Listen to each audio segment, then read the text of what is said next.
Hi hello, അർഷയാണ് അബുദാബിയിൽ നിന്ന്. ഇന്ന് നമ്മൾ ഉണ്ടാക്കാൻ പോകുന്നത് മീൻ മുളകിട്ടതാണ്. ആദ്യം തന്നെ ചട്ടി അടുപ്പിൽ വെച്ചു, അതിനകത്ത് വെളിച്ചെണ്ണ ഒഴിച്ചു, കുറച്ച് ഉലുവയിട്ടു. ഉലുവയോടൊപ്പം തന്നെ നമ്മൾ കുറച്ച് കടുകും കൂടി ചേർക്കുന്നുണ്ട്. ഉലുവയും കടുകും അത്യാവശ്യം നന്നായി ഒന്ന് മൂത്ത് വരുമ്പോഴത്തേനും നമ്മൾ അതിനകത്തേക്ക് ഇഞ്ചിയും വെളുത്തുള്ളിയും ചേർക്കും. ഇഞ്ചിയും വെളുത്തുള്ളിയും അത്യാവശ്യം നന്നായിട്ടൊന്ന് വഴണ്ട് വരുമ്പോഴത്തേനും കാശ്മീരി ചില്ലിപ്പൊടി, മഞ്ഞൾപ്പൊടി, അതേപോലെ ഉലുവാപ്പൊടി, അതേപോലെ ഒരു പച്ചമുളക് എന്നിവ ചേർക്കും. എരിവ് നമ്മുടെ ഇഷ്ടത്തിനനുസരിച്ച് നമുക്ക് മാറ്റി ചേർക്കാം കേട്ടോ. ഇവിടെ നമ്മുടെ സ്ത്രീക്കുട്ടി ഉള്ളതുകൊണ്ട് എല്ലാത്തിനും പൊതുവേ എരിവ് കുറവായിട്ടാണ് നമ്മൾ യൂസ് ചെയ്യുന്നത്. പിന്നെ ഇവിടെ എല്ലാവർക്കും എരിവ് കുറവും മതി.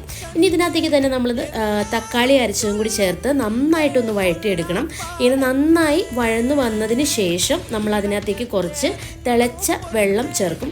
തിളച്ച വെള്ളം നമ്മൾ ആവശ്യാനുസരണം ചേർത്ത് അതൊന്ന് പേസ്റ്റ് ആ ഒരു പൊടി ഒന്ന് നന്നായിട്ട് കലങ്ങി വന്നതുപോലെ നന്നായിട്ട് ഇളക്കി കൊടുക്കുക. അതിനുശേഷം മീനിന് ആവശ്യത്തിന് വേണ്ട വെള്ളം മാത്രം നമ്മൾ ചേർക്കുക. കാരണം അധികം വെള്ളം ചേർത്ത് കഴിഞ്ഞാൽ നമുക്ക് പറ്റിച്ചെടുത്ത് വരുമ്പോഴത്തേനും മീനിൻ്റെ വേവൊക്കെ കൂടിപ്പോയി ആകെ പ്രശ്നമാവും. ആവശ്യമുള്ള അത്രയും മാത്രം വെള്ളം ചേർക്കുക. വെള്ളം ചേർത്ത് അതിനകത്ത് നമ്മൾ ഇനി ആഡ് ചെയ്യേണ്ടത് നമുക്ക് കുടംപുളിയാണ്. കുടംപുളി നമ്മൾ ചേർക്കണം. പുളി അനുസരിച്ച് ആവശ്യത്തിന് നമ്മൾ കുടംപുളിയും ചേർക്കുക. കുടംപുളിയും ചേർത്തതിന് ശേഷം ഇത് നമ്മൾ കുറച്ച് നേരം നന്നായിട്ടൊന്ന് അടച്ചു വെച്ച് ഒന്ന് തിള വന്ന ആ എണ്ണയൊക്കെ ഒന്ന് തിരിഞ്ഞു വരണം. ഇങ്ങനെ നമ്മൾ മൂടി വെച്ചതിന് ശേഷം ആ മൂടി മാറ്റി നോക്കുമ്പോഴത്തേനും കണ്ട ഒരു സൈഡിലേക്ക് നമ്മുടെ വെളിച്ചെണ്ണയൊക്കെ തെളിഞ്ഞു വന്നേക്കെ. ഇതിനകത്തേക്ക് നമ്മൾ ഉപ്പ് ചേർക്കും. ഈ സമയത്ത് ഉപ്പ് ചേർത്തതിന് ശേഷം നമ്മൾ ഇതിനകത്തേക്ക് നമ്മുടെ വെളാമീൻ മേടിച്ചിട്ടുണ്ട്. ഇവിടെ ഇപ്പോൾ ഞാനിന്ന് ഉപയോഗിക്കുന്ന വെളാമീനാണ്. ഇതിന് സ്ഥലത്ത് നമുക്ക് അയല, ചൂര, അങ്ങനെ വലിയ ഫിഷ് ഏത് വേണമെങ്കിലും നമുക്ക് ചേർക്കാം. അല്ലെങ്കിൽ നമ്മുടെ ചാള എല്ലാം ഇങ്ങനെ വെച്ചാലും നല്ല ടേസ്റ്റാണ്. വെളാമീൻ ചേർത്തതിന് ശേഷം നമ്മൾ കുറച്ച് നേരം കൂടി ഇങ്ങനെ തന്നെ വെക്കുക.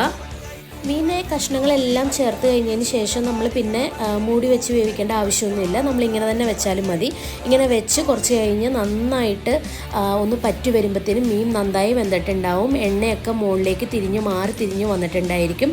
ഇതിനൊക്കെ നമ്മൾ ആവശ്യത്തിനുള്ള കറിവേപ്പിലയും കൂടി ചേർക്കണം. ഞാൻ കറിവേപ്പില ചേർത്തിട്ടുണ്ട്, പക്ഷേ വീഡിയോയിൽ വന്നിട്ടില്ല.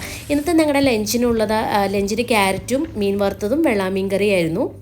നല്ലൊരു കോമ്പിനേഷനാണ് മീൻ മുളകിട്ടതും ക്യാരറ്റ് തോരനും അതുപോലെ ചാള വറുത്തതും കൂട്ടി കഴിക്കാനായിട്ട്. അപ്പോൾ എല്ലാവരും ഒന്ന് ട്രൈ ചെയ്ത് നോക്കണം. താങ്ക്